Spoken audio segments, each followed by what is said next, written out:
Must be about time.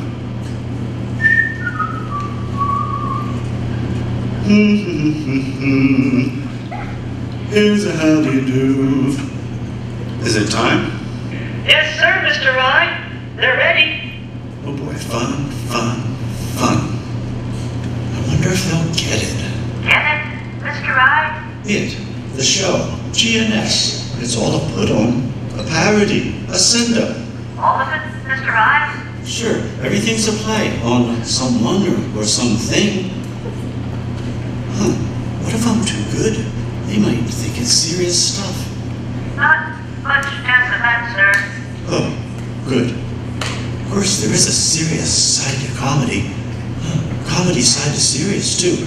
You may be losing me, sir. Do we have the rings ready? What rings, Mr. Rye?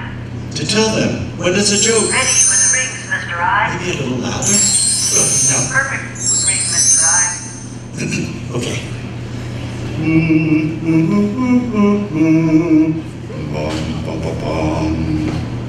Can't believe I get to do this every day. Let's do it.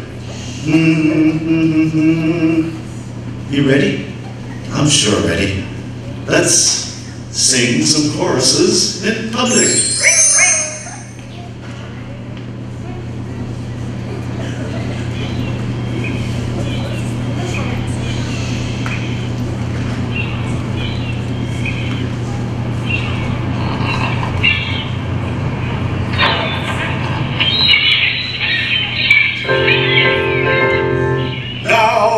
Cheers, I'll lead the way. Hurrah, hurrah, hooray! Hooray, hooray! Sir Joseph Porter, K.C.B., the ruler of the Queen's Navy, is lost somewhere between the gangplank and the quarterdeck of Her Majesty's ship Pinafore, where the captain and the crew of the ship await him. Also waiting for Sir Joseph are, you guessed it, his ever-present sisters, his cousins, and his aunts. Ah, it seems he's finally arrived. I am the monarch of the sea, the ruler of the Queen's Navy, whose praise Great Britain loudly chaunts. And we are his sisters and his cousins and his aunts, his sisters and his cousins and his aunts.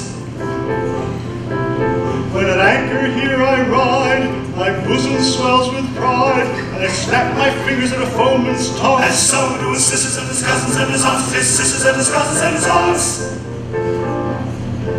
But when the breezes blow, I generally go below and seek the seclusion that a cabin grants. And so do his sisters and his cousins and his aunts, and so do his sisters and his cousins and his aunts, his sisters and his cousins who be records by the dozens and his aunts.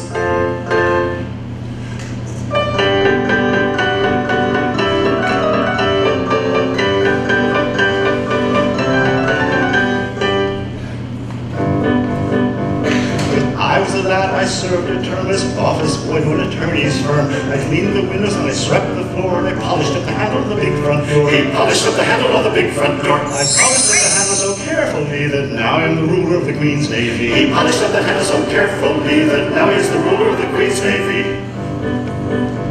As office boy, I made such a mark that he gave me the post of junior clerk. I served the writs with a smile so bland, and I copied all the letters in a big round hand. He copied all the letters in a big round hand. I copied all the letters in a hand so free that now I am the ruler of the Queen's Navy. He copied all the letters in a hand so free that now he is the ruler of the Queen's Navy.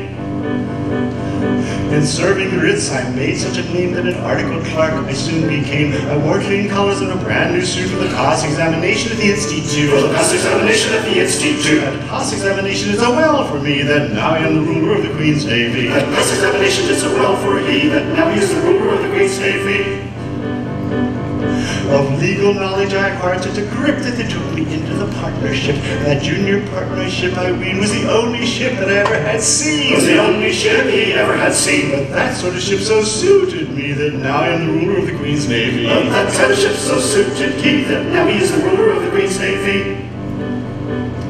Of legal knowledge I acquired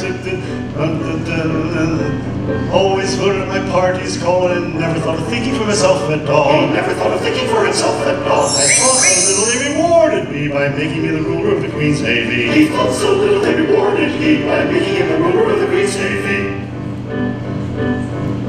Now landsmen all, whoever you may be, if you want to rise to the top of the tree, if your soul isn't fettered to an office stool, be careful to be guided by this golden rule. Be careful to be guided by this golden rule. Stick close to your desks. Yes. And never go to sea. Oh. And you all may be rulers of the Queen's Navy. Stick close to your desks and never go to sea, and you all may be rulers of the Queen's Navy.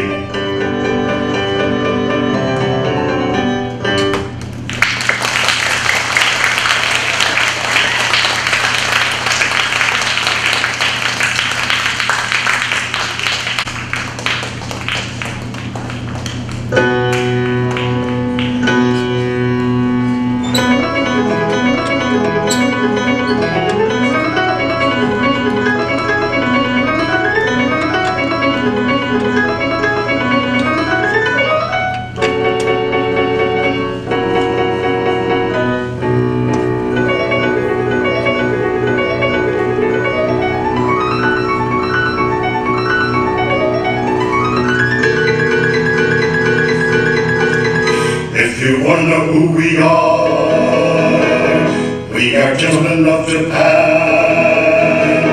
Oh, many a vase and jar. Oh, many a screen and fan. We figure in lively paint, our attitudes queer and quaint. You're wrong if you think it ain't. Oh.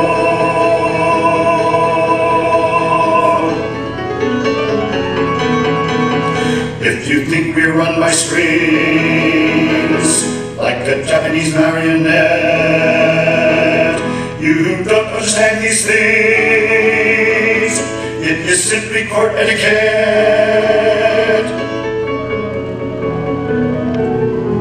Perhaps you don't think this wrong, can keep it up all day long. If that's your idea, you're wrong. Oh, oh, if that's your idea, you're wrong. If you wanna know who we are gentlemen of Japan. On vase and jar, on screen and fan, on many, many, many, many, many, many, many, many a jar. Oh, oh, oh, oh, on vase and jar, on screen and fan.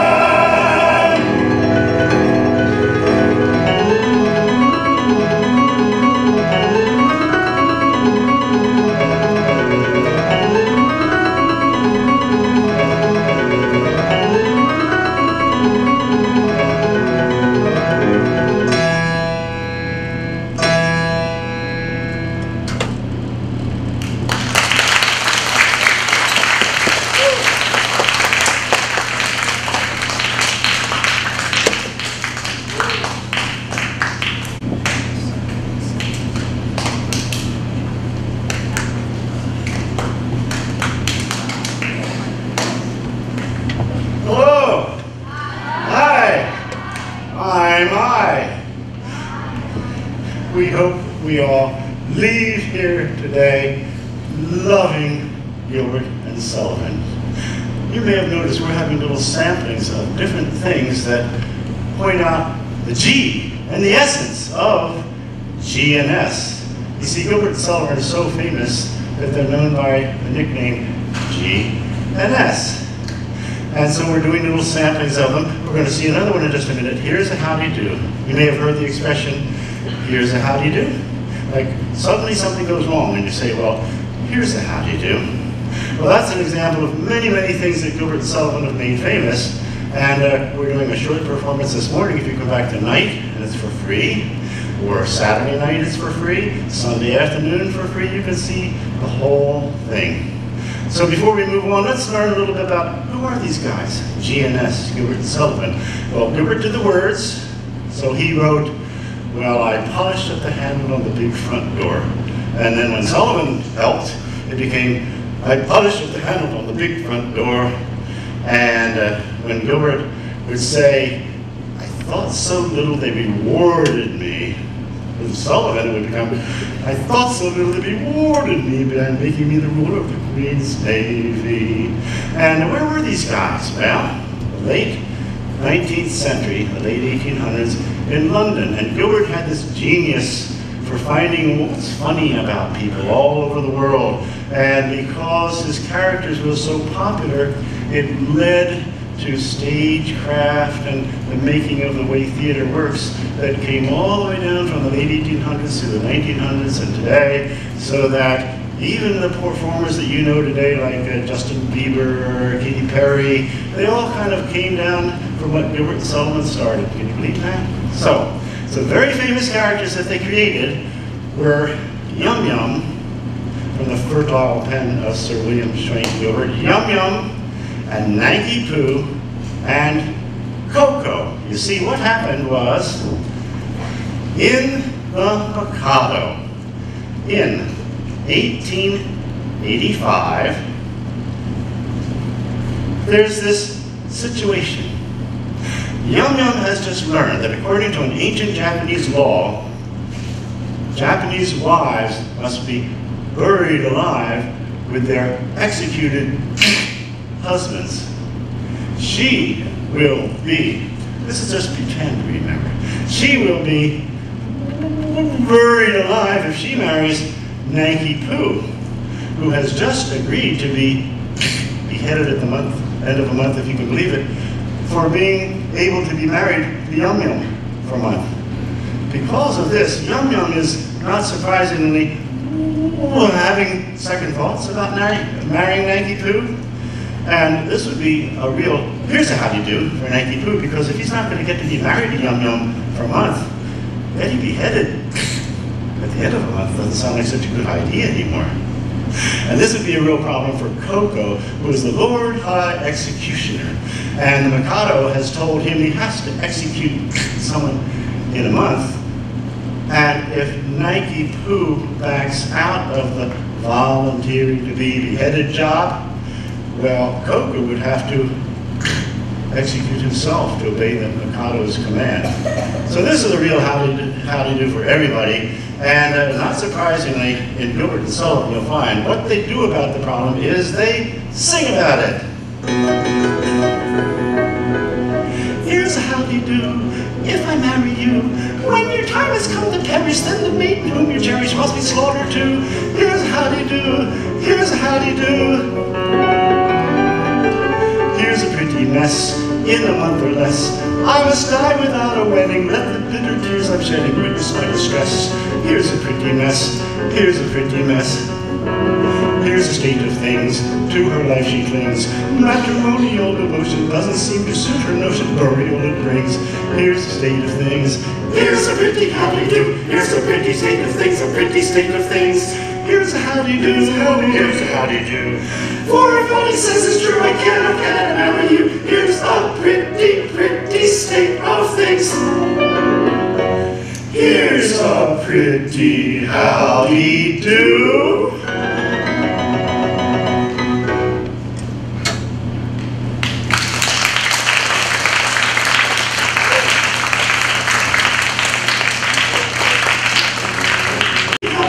Here's a pretty state of things, a pretty state of things. Here's a howdy, here's a howdy, here's a howdy do.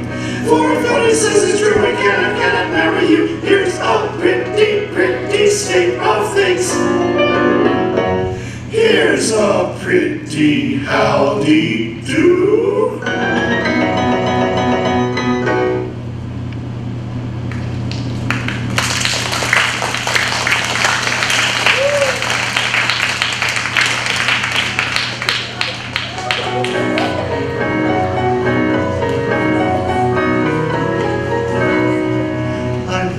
little buttercup, dear little buttercup, though I could never tell why. But still I'm called buttercup, poor little buttercup, sweet little buttercup. I've snuff and tobacco and excellent Jackie. I've scissors and watches and knives. I've ribbons and laces to set off the faces of pretty young sweethearts and wives. So buy of your buttercup, dear little buttercup. Sailors should never be shy. And buy of your buttercup, poor little buttercup. Come of your buttercup, bye.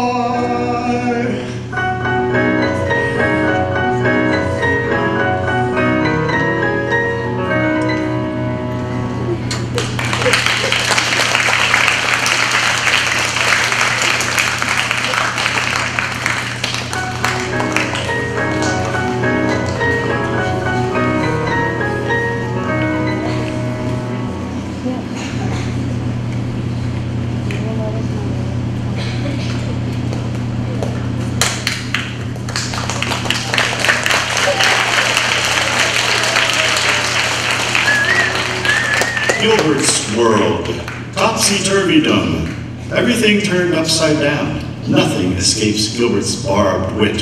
Social affectations, duty, rank, station, institutions, arbitrary social classes, and men and women, the men blustery and in charge, the women meek and hopelessly lovesick.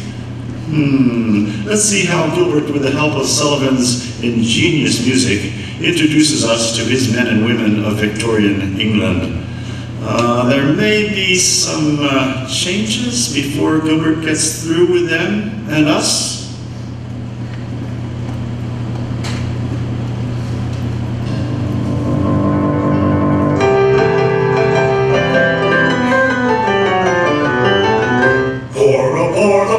Share refill, we'll fill the pirate glass. And to make us more than merry, let the pirate bumper pass. Better far to live and die under the brave black flag I fly, than to play a sanctimonious part with a pirate head and a pirate heart. Away to the cheating world go you,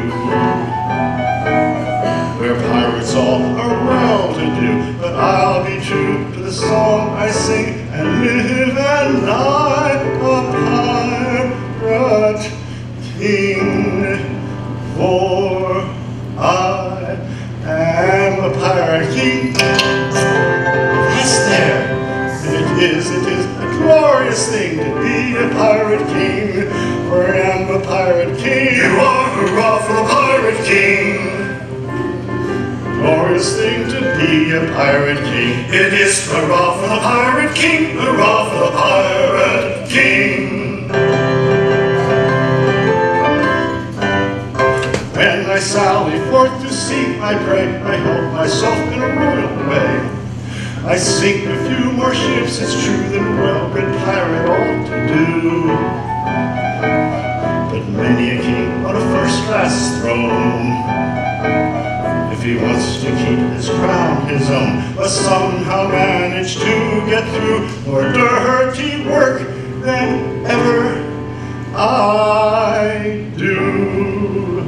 For I am a pirate king, and it is a glorious thing to be a pirate king. For I am a pirate king. You are hurrah for a pirate king. And it is a glorious thing to be a pirate king. It is hurrah for the pirate king, hurrah for the pirate king.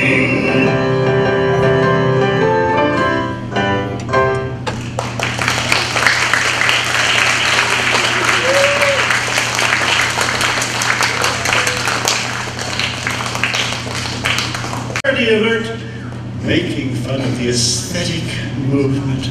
The lovesick maidens have all fallen helplessly in love with Reginald Bunthorne, an aesthetic poet, while the British Dragoon Guards were away. These can't believe that this melancholy literary man has captured the hearts of their maidens. In a doleful train, two and two we walk all day, for we love in vain, none so sorrowful as they, who can only sigh and say, woe is me, alack a day, woe is me, alack a day. Now is not this ridiculous, and is not this preposterous, a thorough-paced absurdity? Explain it if you can. Instead of rushing eagerly to cherish us and foster us, they all prefer this melancholy literary man. Instead of slyly peering at us, casting looks endearing at us, blushing at us, flushing at us, flirting with a fan, they're actually sneering at us, fleering at us, jeering at us, pretty sort of treatment for a military man. They're actually sneering at us, fleering at us, jeering at us, pretty sort of treatment for a military man. No, it's not this ridiculous and it's not this preposterous, they all prefer this melancholy literary man. No, it's not this ridiculous and it's not this preposterous, they all prefer this melancholy literary man. Now it's not this ridiculous and it's not this preposterous.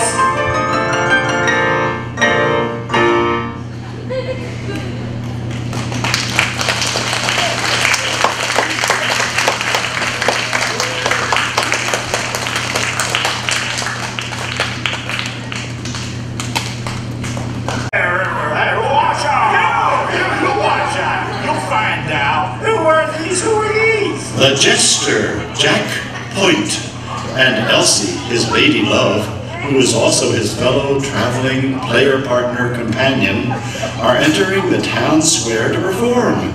They are greeted by an unwelcoming and hostile crowd of ruffians. He says they'll make us laugh. A man and a woman. Laugh, laugh, laugh, laugh. He won't make me laugh. Who wants a jester? I wants me dinner. Here's a man of jollity, jibe, joke, jollify.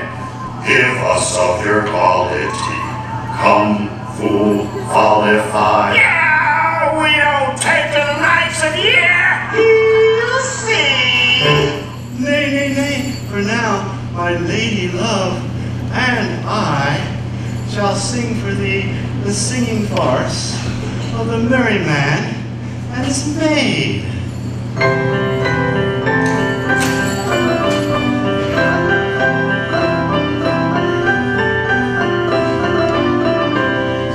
I have a song to sing, oh, sing me your song, oh. The song to the moon, my love, nor newly fled from the mocking throng, oh, the song of a merry man, the open lung, the soul sad and glance was love, sickness, crave no crumbs, he sighed for the love of a lady. Hey, hey, misery me, lack-a-day-day, he sipped no sup, he craved no crumbs, he sighed for the love of a lady.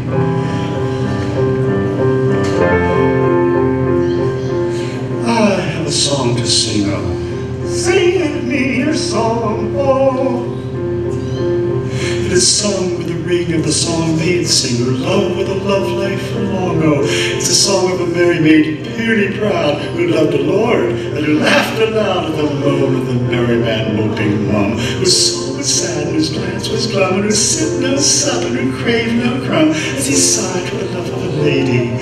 Hey, hey, misery me, lack-a-day-day, he sipped no sup, and he craved no crumb, as he sighed for the love of a lady.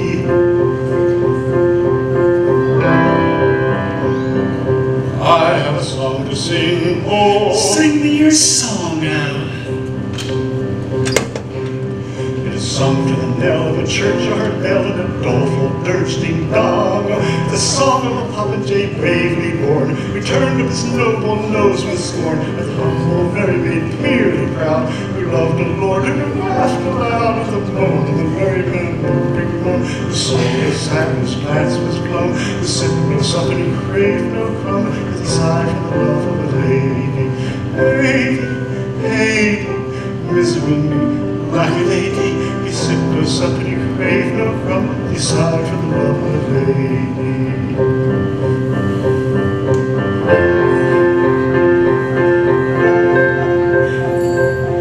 I have a song to sing. What is your song? Oh, it is sung with a sigh and a tear in the eye, for it tells a right and wrong. Oh, it's a song of the merry maid, once so gay, who turned on her heel and tripped away from the peacock popinjay bravely born, who turned up his noble nose with scorn, all the humble heart that he did not prize. So she begged on her knees with downcast eyes, she loves me, merry man, moping mum, who soul was sad and whose glance was glum, who sipped no sup and who craved no crumb, as he sighed for the love of a lady. Lady, lady, misery me like a lady. His pains were o'er, and he sighed no more, for he lived in the love of a lady. Lady, lady, misery me like a lady. His pains were o'er, and he sighed no more, for he lived in the love of a lady.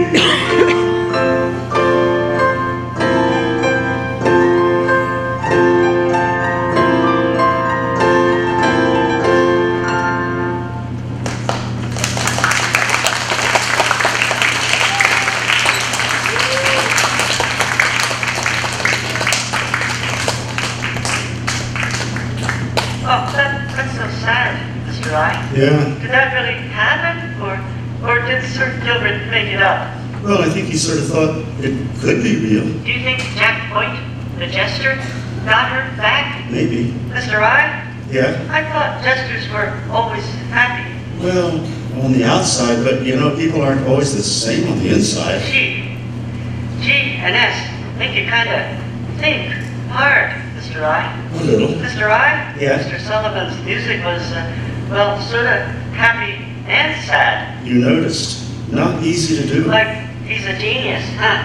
Mr. I? Mr. Gilbert, was he kind of a mean man in real life to make the jester lose Elsie, his lady love? Well, I think Gilbert was like the jester in reverse. On the outside, kind of growling and bossy and making sure things were done right. But inside, really, I think he was, well, a really happy and caring man. But letting the other guy take her away? Well, it's just a song. He and Sullivan wanted us to feel Point's pain, but you can imagine a happy ending, sure. It's just a song. And they made that up? She and us. They must have been some guys. Yeah, I think so.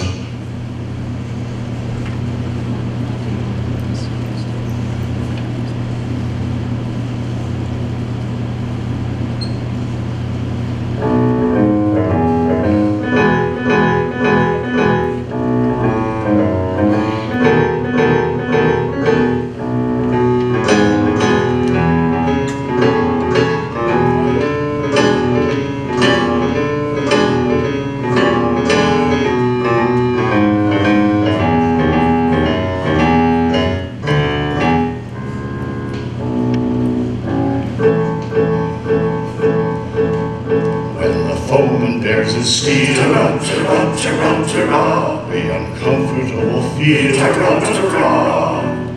and we find the wisest thing is to slap our chests and sing for when threatened with a mute and your heart is in your boots, there is nothing brings it round like the trumpet's martial sound, like the trumpet's martial sound.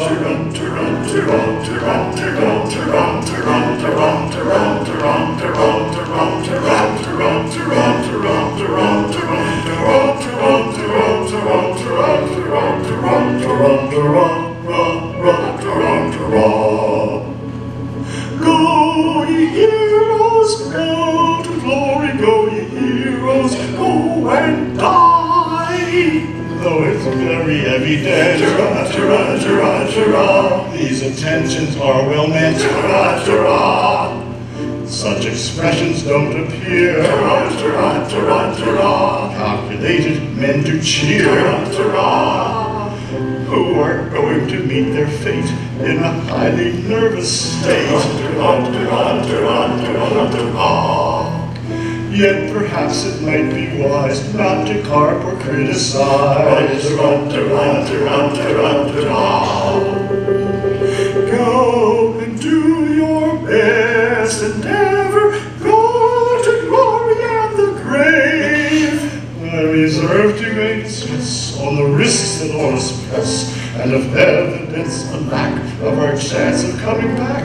But perhaps it might be wise not to carp or criticize, for it's very evident these attentions are well meant. Yes, it's very evident these attentions are well meant. Evident, yes, well meant. Evident, ah, yes, well meant.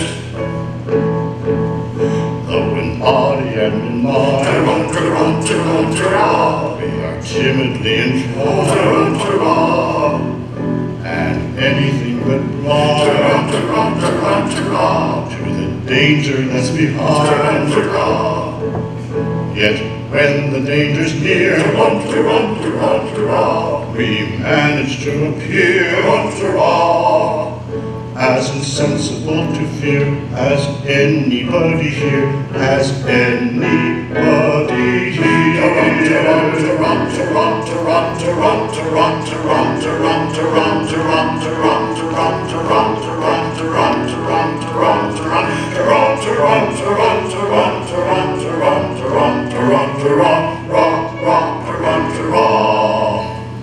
Our course is clear. We must do our best to capture these pirates alone. It is very distressing to us to be the agents whereby our erring fellow creatures are deprived of that liberty which is so dear to us all. But we should have thought of that before we joined the force. We should. It is too late now. It is.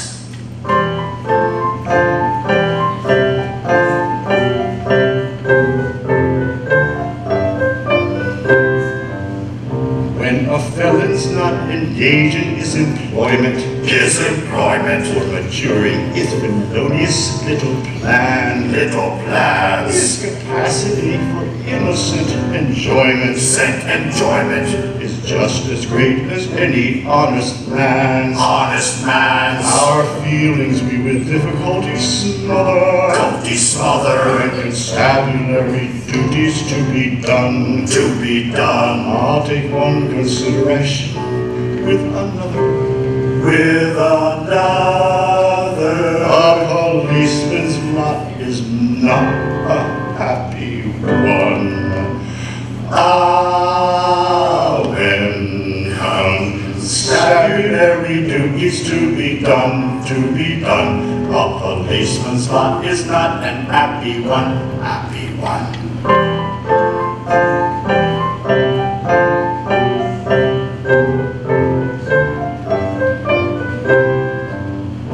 When the enterprise and burglar's not a burgling, when the cutthroat isn't occupied in crime, he loves to hear the little brook a-gurgling, and listen to the many village chime, when the clusters finish jumping on his mother, he loves to lie a-basking in the sun, I'll take one consideration with another, a policeman's lot is not an happy one. When constabulary duties to be done, a policeman's lot is not an happy one.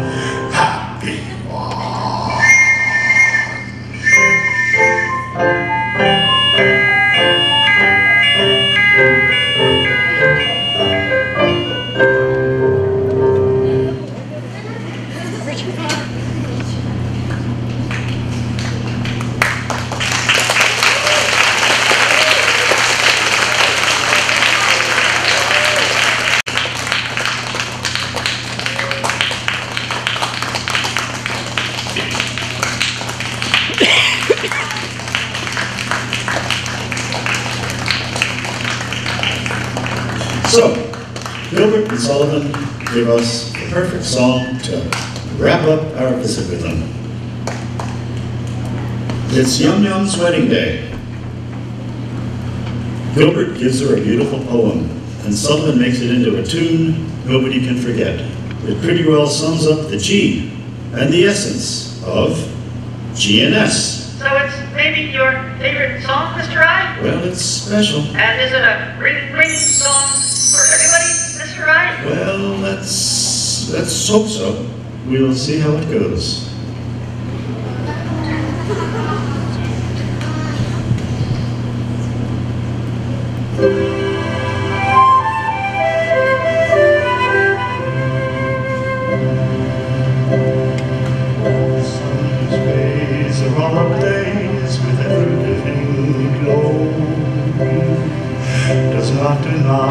His Majesty, he scorns to tell the story. He don't exclaim, I blush for shame, so kindly be indulgent. But fierce and bold and fiery bold, he glories all effulgent. I mean to rule the earth as he the sky. We really know our worth, the sun and I mean to rule the earth as he the sky. We really know our worth, the sun and I.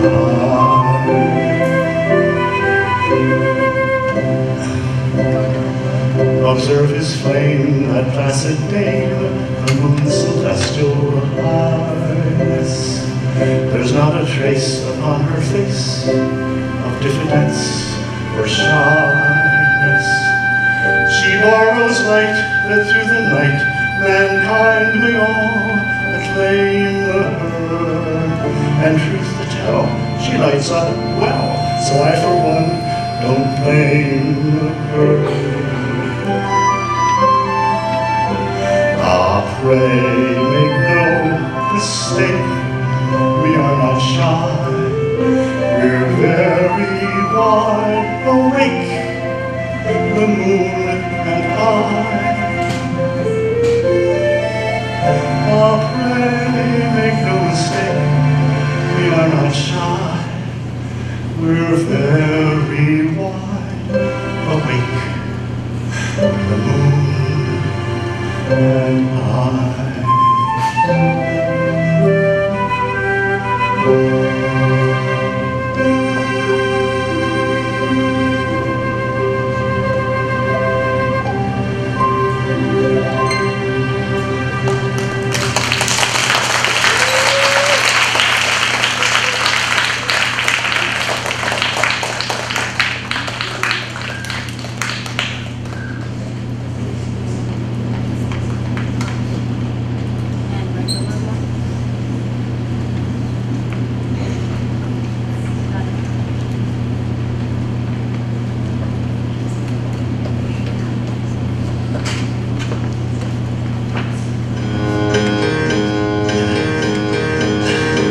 Ladies and gentlemen, you've been a wonderful audience. I think we have maybe 60 seconds sound before the bell rings, or do we?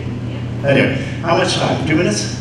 Okay, we'll use it to say hi, and again, thank you so very much. We came all the way from New Mexico just to see you guys. And we just love performing Gilbert and Sullivan. We hope you love it. Let me mention once again that you can come entirely free tonight at 7:20 right here, or Saturday night at 7:20, or Sunday afternoon and at 2 o'clock and see us. Anybody have one question to ask about G&S and I? Shout it out. One of the teachers? Okay.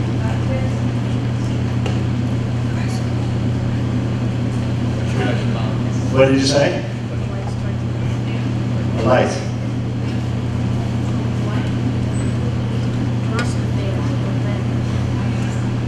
Does anybody have anything to just like, how did we do it? We made all these characters on screen using what's called a green screen. The person stands in front of the green screen and then performs, and then you put all the figures together.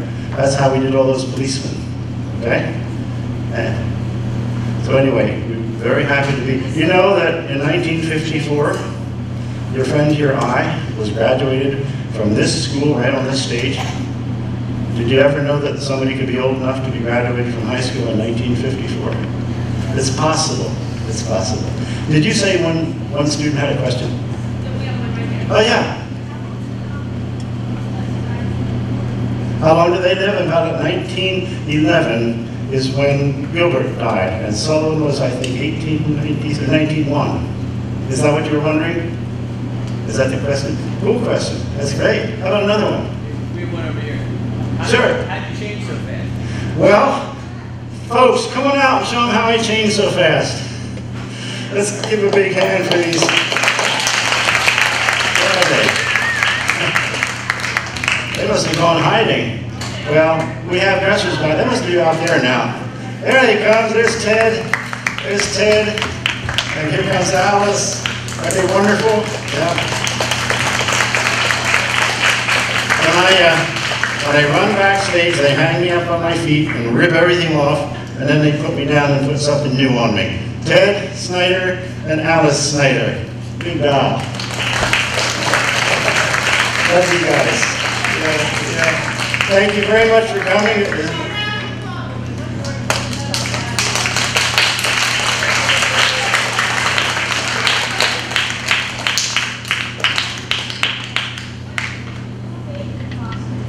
Who made the costume? It's a lady who was going to be here today, but she was delayed. Terry Hubert, and she's one of our group. Unfortunately, she was delayed here today. She'll be here tonight. Come here tonight, you'll see her. Thank you so much.